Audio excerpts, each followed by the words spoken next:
Trojan fans, it's that time. We've got the Utah game. Here's the preview. A rematch from that close 43-42 loss at Rice Eccles last year. It's payback time for the Utes as they come to LA, into the Coliseum. Which Utah team's going to show up?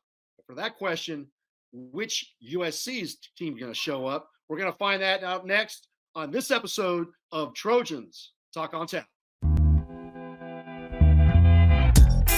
Go Trojans go, LBC pouring Cardinal and gold. The next man up is the next Heisman. Only bleed USC, yes we've been built to win. Catch roses while we ball all across the map. Too strong, fight on, it's Trojan Talk on Tap.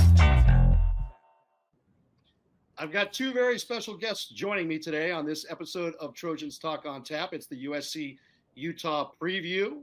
We got Brent and Brandon Openstein, Utah fans, and a member of the Utah marching band.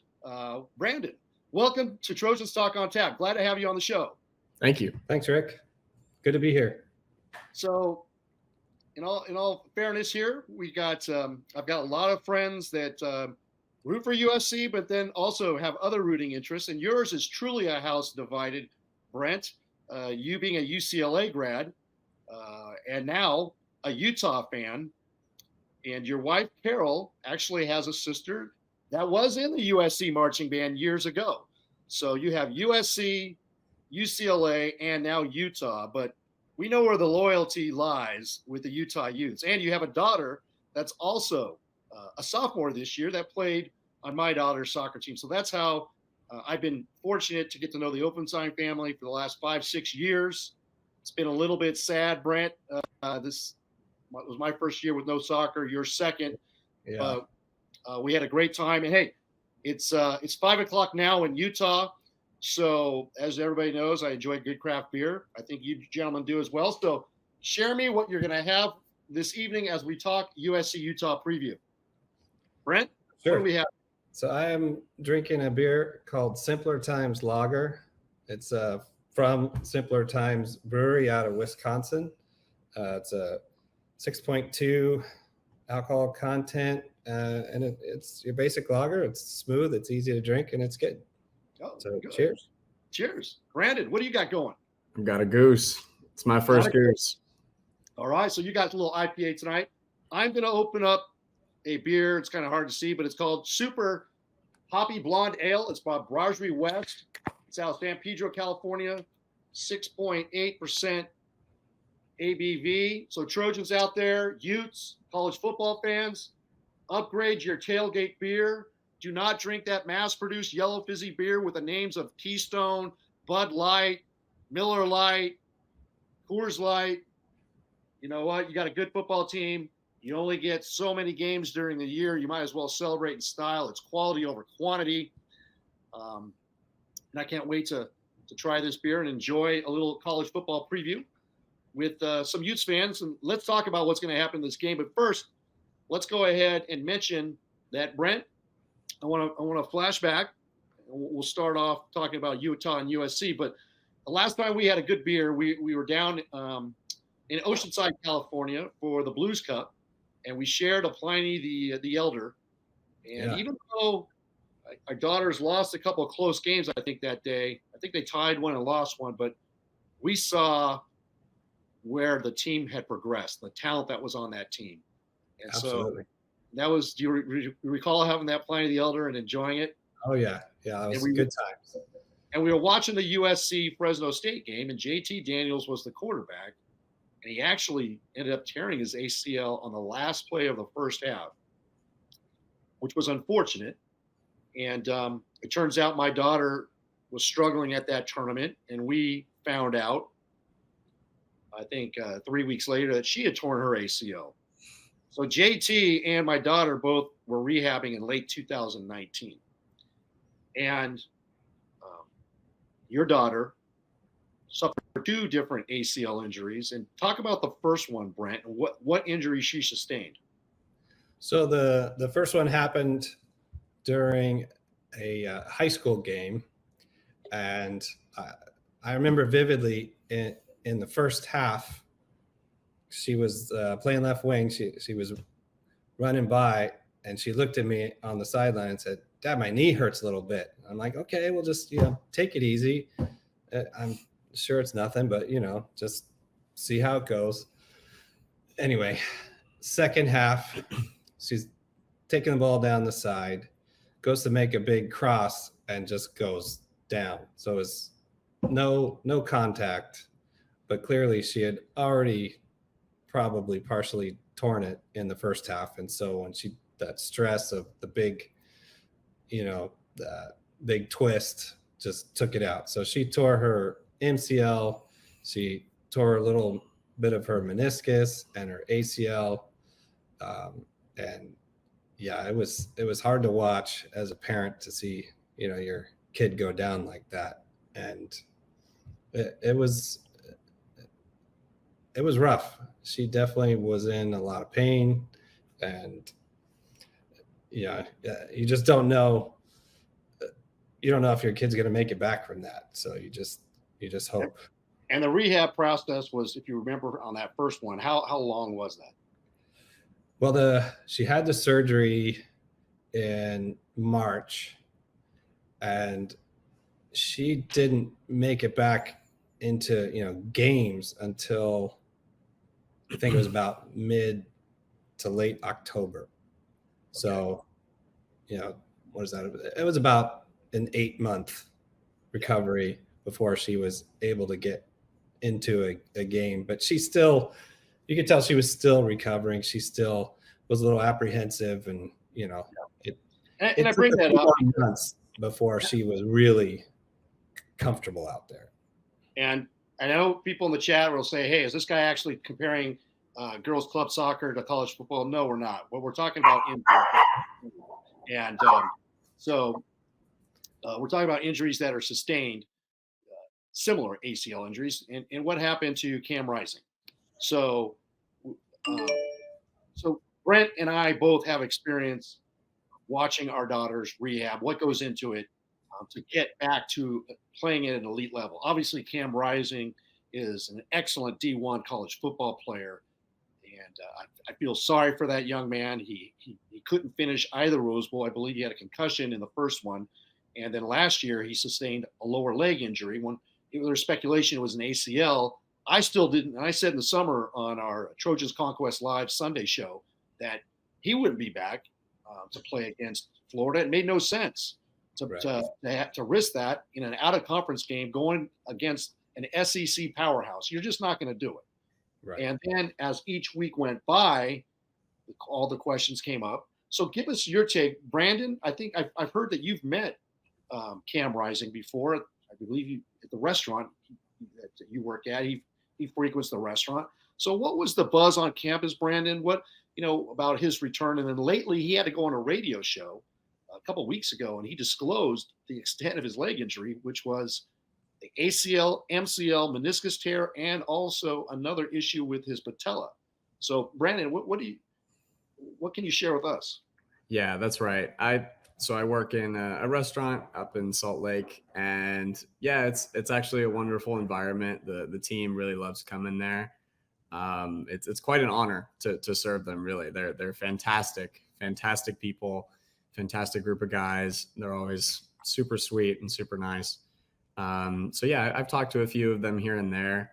And so when it comes to, rumors about injuries, Coach Whittingham, he really keeps things, locked down. So I didn't really get that much information, along with the general public. There were always rumors, that maybe he'd come back, maybe he wouldn't. What was the real extent of the injury? And we, of course, didn't get that until maybe a few weeks ago when he really announced the extent. And when it comes to my thoughts on that, I really didn't think that injury was that serious. And so there was a hope that he would come back, towards the beginning of the season. And now with some more information, it totally is reasonable that he did not make it back. You know, even an isolated ACL, you know, my sister has gone through that. I've gone through that. That's right. That you did that skiing. Yeah, skiing up in Utah. So, I mean, it really is, you know, 9 months and even a little more until you're confident. And with his injury not even being an isolated ACL, you know, with him tearing various other ligaments, it's clear why he And hasn't. there's a difference, and you can speak to this too. Have you been skiing since that your recovery? I have, and it's really this year after, you know, tearing it in 2020, it really took at least a year, even a year and a half, to really be fully confident in my knee.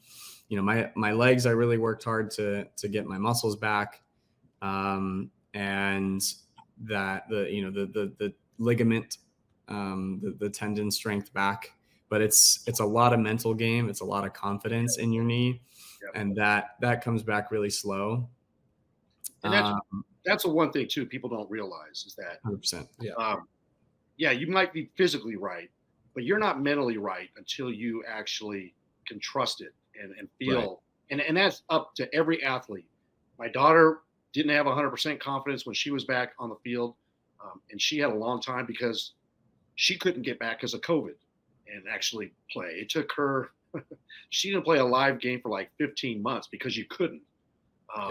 And Lauren, I remember she was a little timid, and rightly so, because of the rehab that she has sustained. So with Cam Rising, I wish nothing but the best for that young man. He's so much to Utah. This is speaking from a USC fan.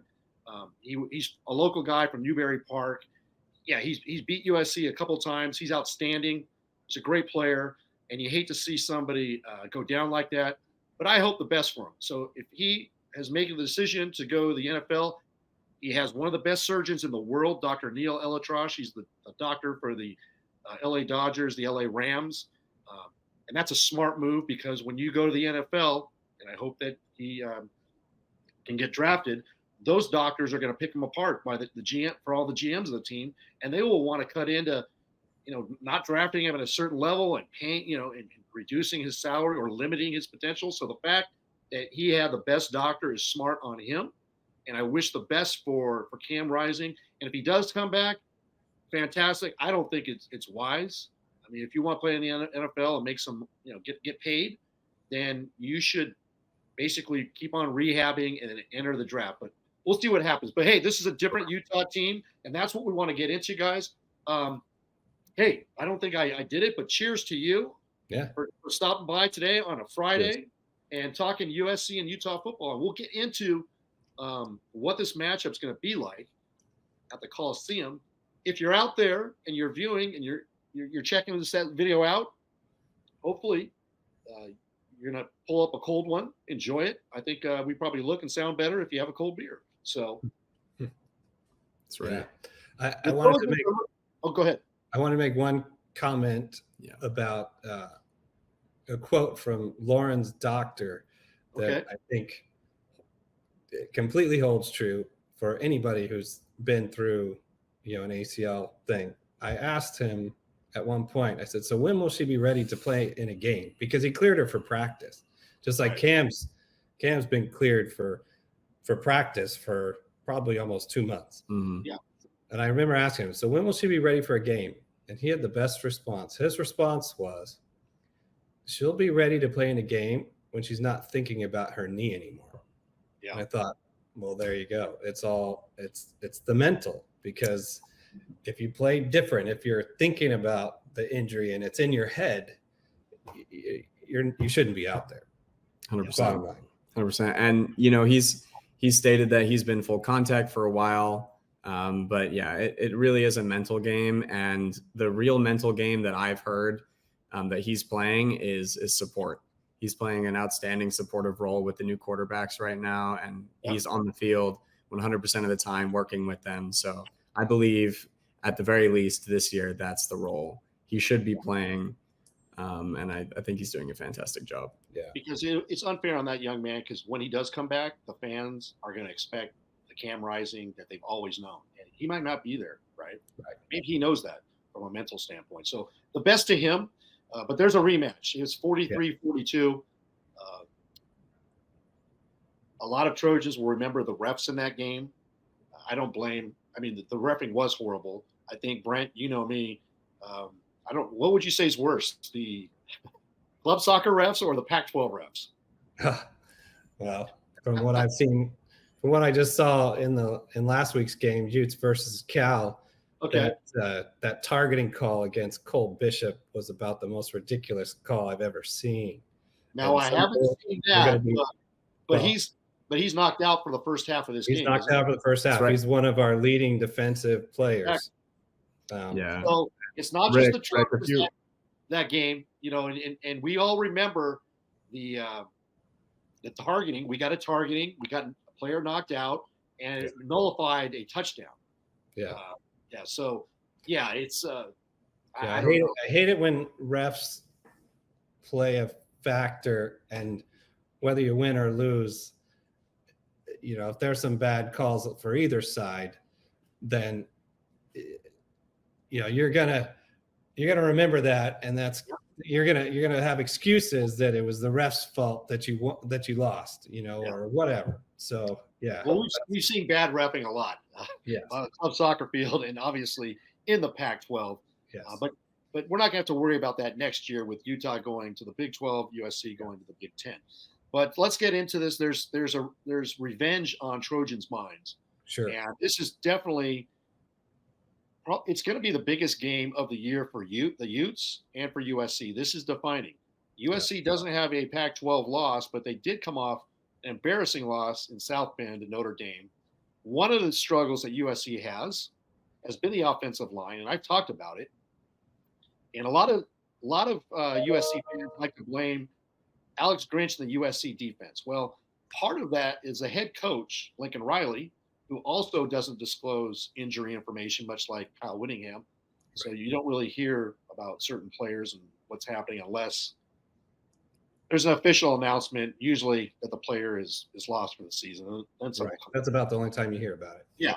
And Lincoln Riley, he is culpable for offensive game planning to help his defense. He's the head coach. He needs to know that there's certain things that you have to run, like run the ball, consume clock, time of possession, keep it out of the other team's offensive hands, and help your defense out so they have to be on the field. Eat some clock versus scoring so quickly. And I'll get criticized by that. People will be in the chat. They'll say, oh, what, you're criticizing that we score in a minute? Oh, here's the thing. It's when you play a tough team like in Utah, like last year, in a hostile environment. And by the way, I believe you were there, Brent, you and your wife, correct?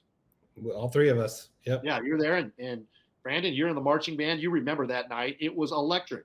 I think it was the biggest crowd in Utah history. The muss was on fire. You had special helmets because of the two fallen players. It was on national, I think, TV.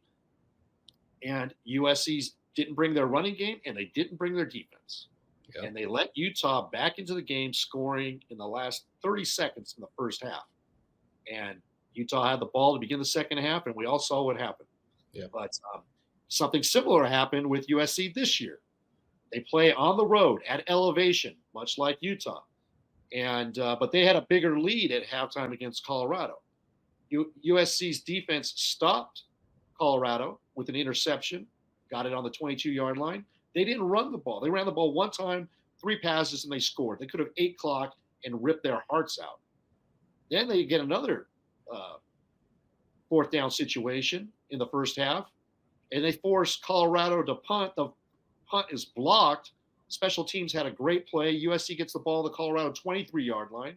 Again, only run the ball one time, could have ran it down their throats, ate some clock, and they had 3 pass plays, and again, scored in less than 2 minutes. And we all saw what happened with Colorado. They got the ball back, and with 15 or 30 seconds left, they scored a touchdown to go into the half. I think it was 34-14. The lead was too big, though. But they came back in the second half and made it a game. It was embarrassing. So why didn't USC run the ball?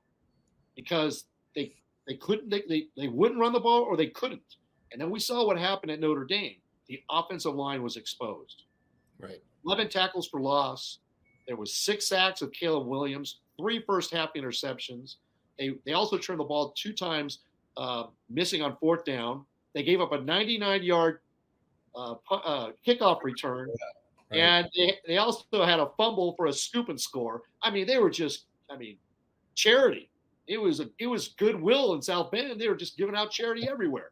Yeah. So now the Utes come to town.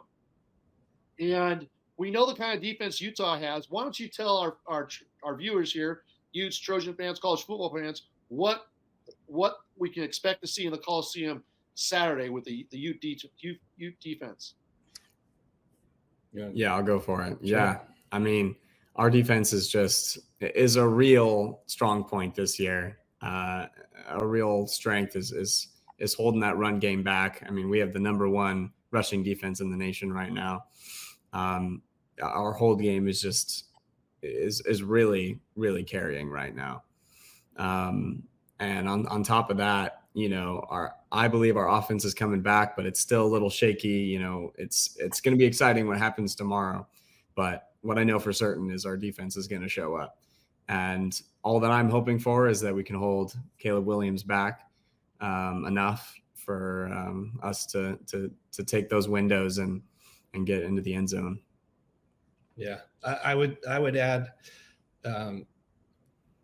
for sure, this is the most elite defensive squad that the Utes have ever had. They've always been strong on defense, but this year is something special. I mean, you could see the stats here that, where they're, in the top 5 in a lot of different defensive categories, which makes them stronger on paper than the Notre Dame defense. And look what they did with Caleb Williams. So I'm excited about our chances tomorrow. I think that if we can contain Caleb and keep the pressure on him, you see how he responds to pressure, which is not very well. And if the run game doesn't show up for USC, I think they're going to have a tough time scoring tomorrow. I will give Caleb Williams credit. When he gets pressured, he can run and he can make a play work. But I think I'll clarify, when his offensive line gets under pressure, they seem to crumble sometimes, and he has to kind of make up for it. Right. So for your sake, let's hope that he can make up for it. Yeah. If we keep that pressure on him. Yeah, He is absolutely, one of the most talented, young quarterbacks that college football has seen in a while. He can do things that no other college quarterback can do. So it's going to be exciting to see that matchup between that elite defense and a Caleb Williams offense, to see who comes out on top. And that's what I'm looking to see, because Notre Dame's head coach, Marcus Freeman, he's a defensive-minded head coach. His DC, defensive coordinator, Al Golden, just schooled Lincoln Riley in his play calling. They exposed the offensive line. Now, USC has got to lick its wounds. It's got to come back strong, playing in the Coliseum in front of a home crowd with revenge on the mind, losing 2 games last year to Utah, obviously in Utah, and then the Pac-12 championship game, both times USC with the lead, and then the defense just dissolved in front of our eyes, and congrats to the Utes. Yeah. But Caleb Williams, I don't see this young man having 2 bad games in a row, but the game is going to be won in the trenches. And I love Utah's defensive coordinator, Scally. That guy, he's going to have some packages dialed up for USC. I'm sure he's been scouring over that Notre Dame tape. There's the formula of how to slow down and stop Caleb Williams and create 3 turnovers, where now we're going to see if Lincoln Riley has an answer, because Scally is licking his chops. He's a great coach in his own mind, but now USC has the game in the Coliseum, so there's no excuses. It's not in Rice Eccles. We know Utah is a different team when it leaves Utah. So, and who's the quarterback going to be? I think it's going to be the pig farmer. What's his name? Bryson Barnes. Bryson Barnes. And we're going to see some, was it Nate Johnson? Yeah, Nate Johnson. We'll see some Nate Johnson too, I think. There'll be some passes. I don't think so. We didn't see him. He didn't take a single snap last week. Okay. Cal. It was all Bryson Barnes. The other interesting variable that was new last week was Vaki. Sione Vaki This kid's a came freak. in last week. He's Incredible. defensive Yeah. player.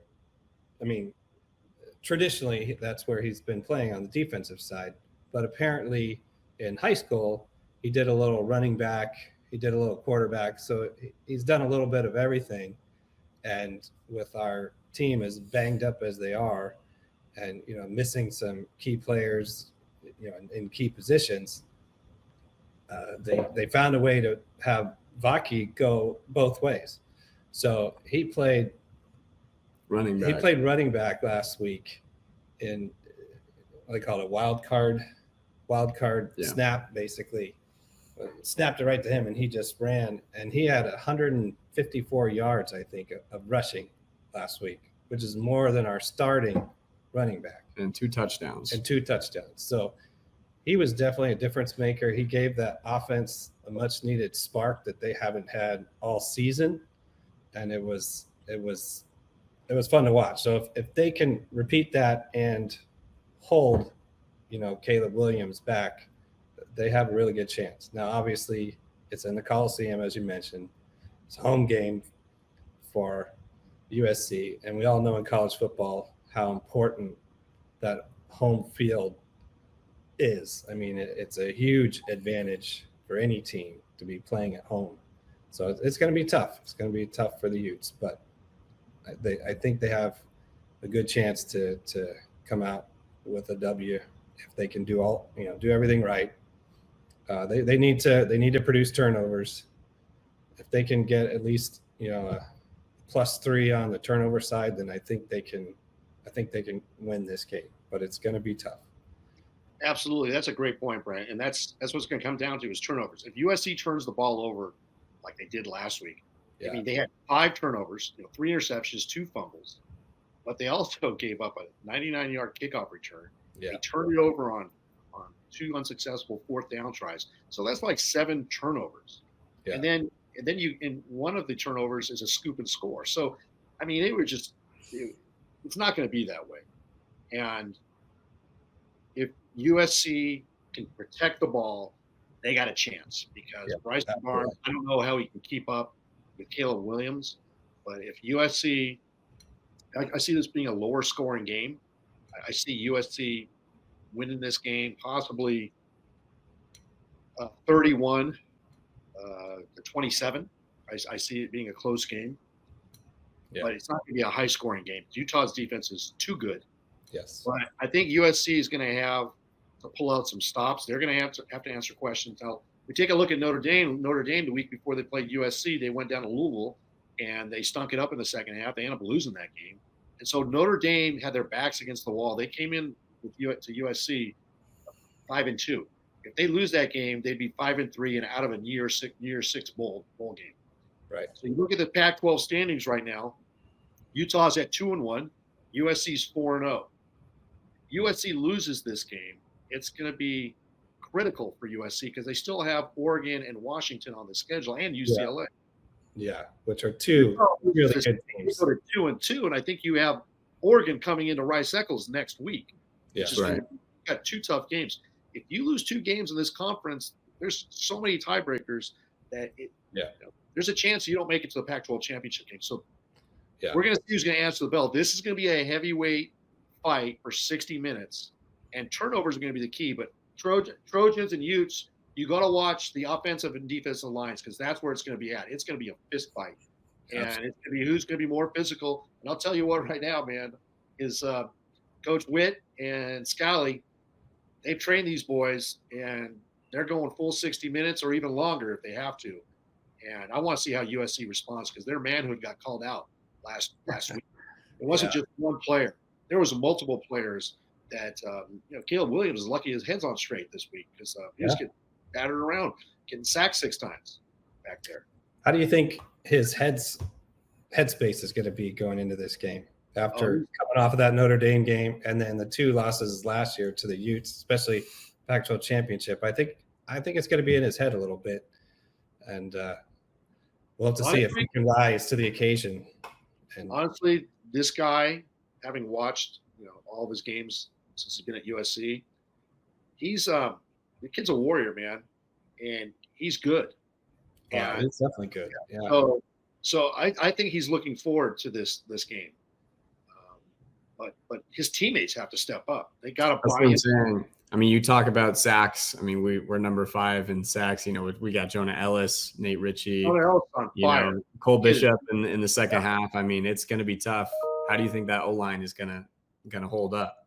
Well, I could tell you anything, but it doesn't really matter because you saw how they played. I've seen how they played all year, and that was uncharacteristic, but they got exposed. So do you continue to get exposed or you man up? And that's what we got to see. Exactly. So in college football, as well as other, pro, you can't always expect the same performance week in and week out. I expect USC to come out with their hair on fire. At least they better, because the sense of urgency is right now.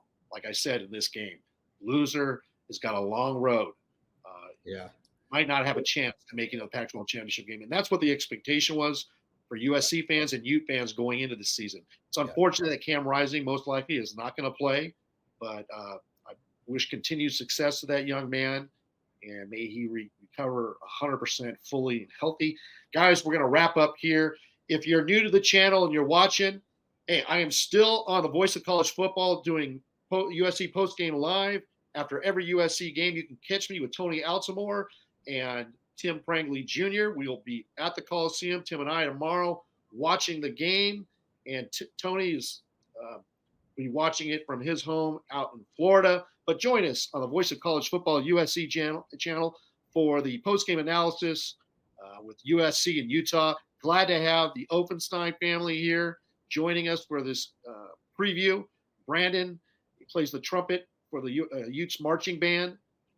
He's a Golden Hawk from El Dorado High School out in Placentia, California. And Brent, a pleasure to have you on the show.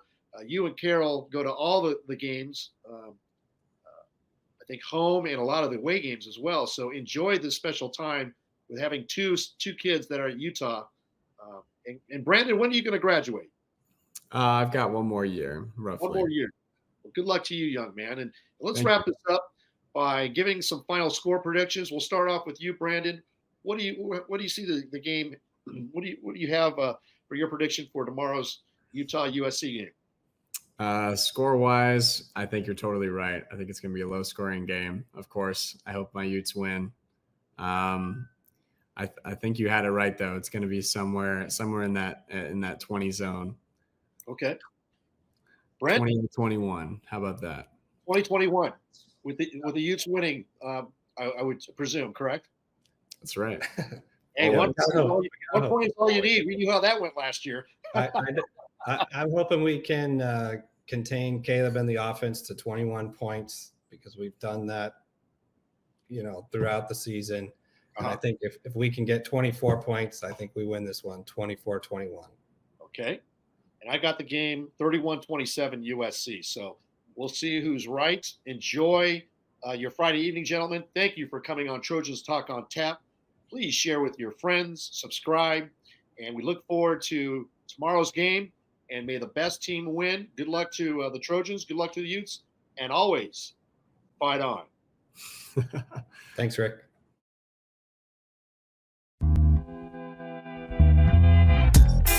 Go Trojans go, LBC pouring cardinal and gold. The next man up is the next Heisman. Only bleed USC, yes we've been built to win. Catch roses while we ball all across the map. Too strong, fight on, it's Trojan Talk on Tap.